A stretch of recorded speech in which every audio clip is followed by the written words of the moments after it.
Students first.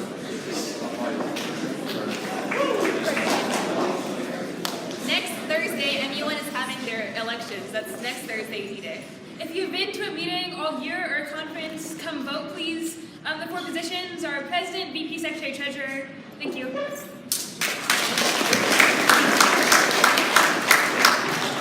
Girls lacrosse has a game against Catalina tomorrow on the lower field. It's at 4 o'clock, so girls change at work jobs and get out of class at the normal time. And Lauren Marshall was named the Herald's Player of the Week, so we want to take a round of applause.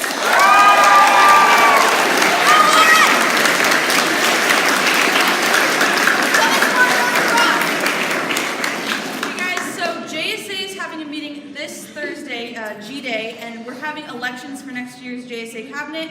So we're going to be hearing speeches for president, vice president, secretary, and treasurer. So everyone that's in JSA, please come to this meeting. It's really important. It should be really fun. So Thursday.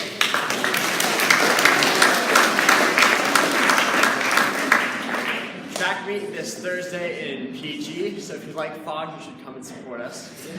You get to see Airplane Kid run. This meet starts at 3:30, so runners, you'll miss your 6th period class. You might also see an airplane.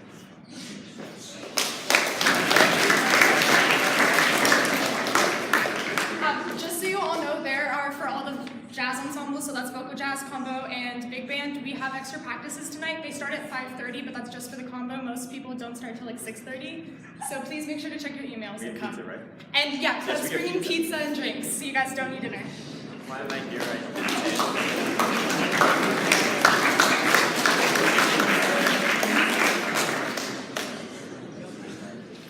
So there's 7 more spots available for the Big Sur Marathon on Sunday, so we still need to fill those up. And then there's also spots available on Friday, Saturday, and Sunday for the 5K registration.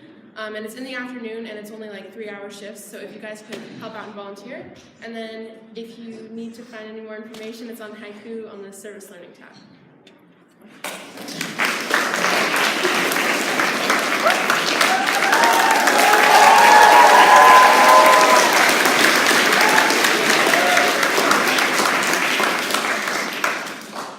People face a variety of different challenges as part of daily life. Being able to accept the challenge and face the risk is part of what makes life fun and interesting. The biggest challenge I have ever confronted was coming to study in a new country, completely alone, far away from home, without my parents and everything familiar to me. Everything seemed difficult, even impossible. Yet here I am, already in my 3rd year here.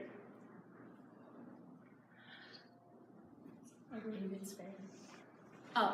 I believe it's fair to say that in China, parents are willing to put more money on children's education, and we do understand they are trying to do the best for us. In China, kids have to study extremely hard in order to. Chinese student has to work extremely hard in order to get a chance to study abroad. Nothing is easy. They're applying themselves to achieve on their goals every single day.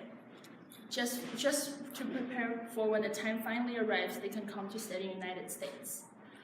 Obviously, they're facing more difficulties than their English-speaking counterparts. Language problems, studying unfamiliar language in a different subject, studying unfamiliar subject in a different language, trying to adapt new culture. They cannot always rely on their parents, and their parents' money cannot buy everything. Therefore, they have to figure something else in order to become more independent. When I first came to the United States, I was so afraid I would get lost here. I couldn't speak fluent English. It wasn't my first language. I was afraid that people would laugh at me when I made grammatical mistakes. I was afraid I wouldn't be successful here.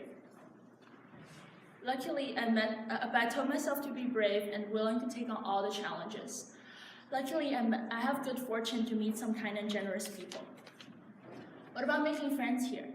Being in a new place, I do not have the people who know me since I was a kid. Everything started from zero. I need to develop new friendship with people around me. I was afraid that everyone have someone that they already knew, so I wouldn't be able to make friends here. This is not a hard thing to do. From all the American movies I saw, I thought making friends would be hard. Would I be able to fit in this place? I was really scared at the time when I first came to America. Luckily, Fortunately, I had a friend who introduced me to softball, and I have tons of friends who's always willing to help me when I have difficulties. Those were my worries before, but not anymore. Now I'm standing here, giving the speech, expressing my concern. My friends helped me through the hardest time. There are so many difficulties in our daily lives. Facing them and head on instead of running away from them is the best way and the only way to solve them. In the past 3 years, I've grown a lot and I made a lot of friends here. I believe once you are willing to face the challenge, take on the risk, and simply trust yourself, everything will find a way to work it out.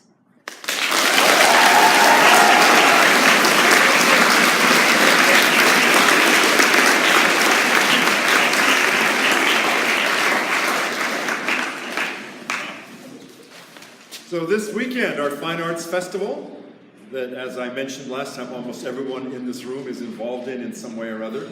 I know there's a big poster up in Day Hall that tells you the schedule. There's probably one somewhere else. I'm going to put some little more handbills up so you can see them. 7:30 on Friday night in the theater. We start with the jazz concert. The one-act play started at 10 o'clock on Saturday morning, which is earlier than usual because we're trying to accommodate JSA. You're welcome, wherever you work. and then the choral concert begins at 11:30, and the instrumental concert begins at 1:15. So those are the three concerts on Saturday. The art show goes along for most of the day, and there's a display in the design shop down there of things that people are doing. There's also ice cream, and I think it's at noon in the upstairs art room. So make sure that you come on Friday and Saturday for the event of the year. Don't miss it.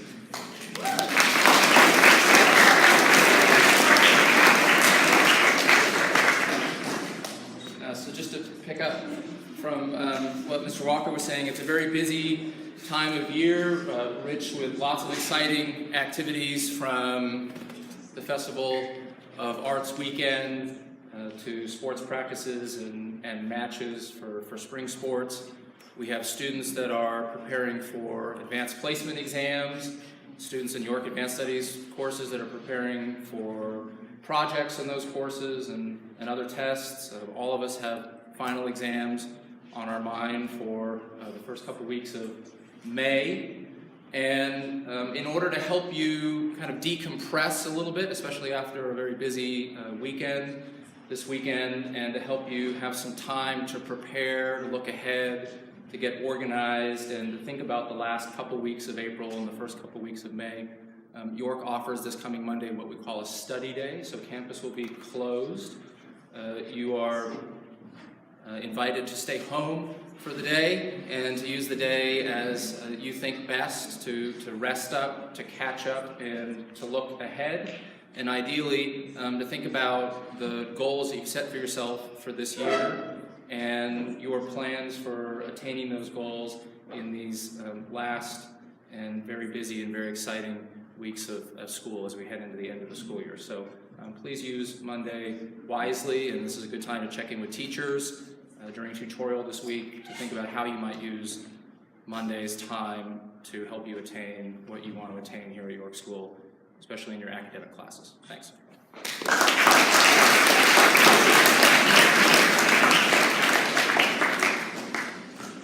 Hi, we just wanted to announce that we packed over 950 pounds of rice and beans yesterday.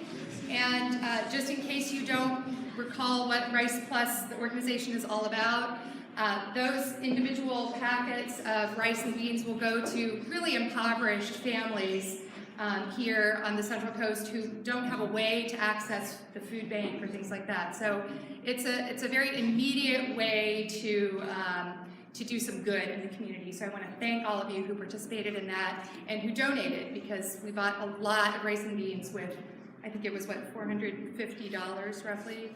Do you remember the exact amount, Drew? No? Well, anyway, something like that.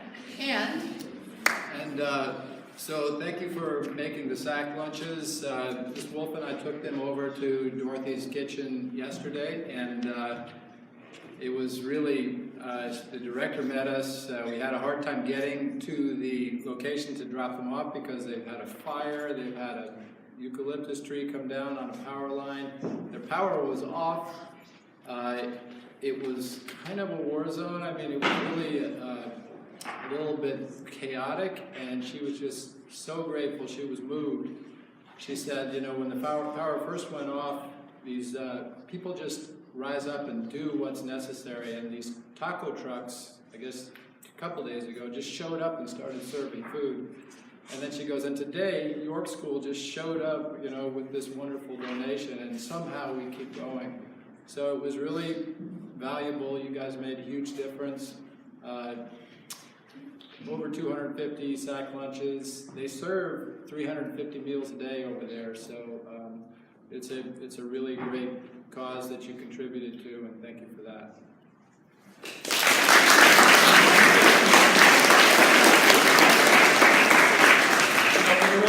What a class.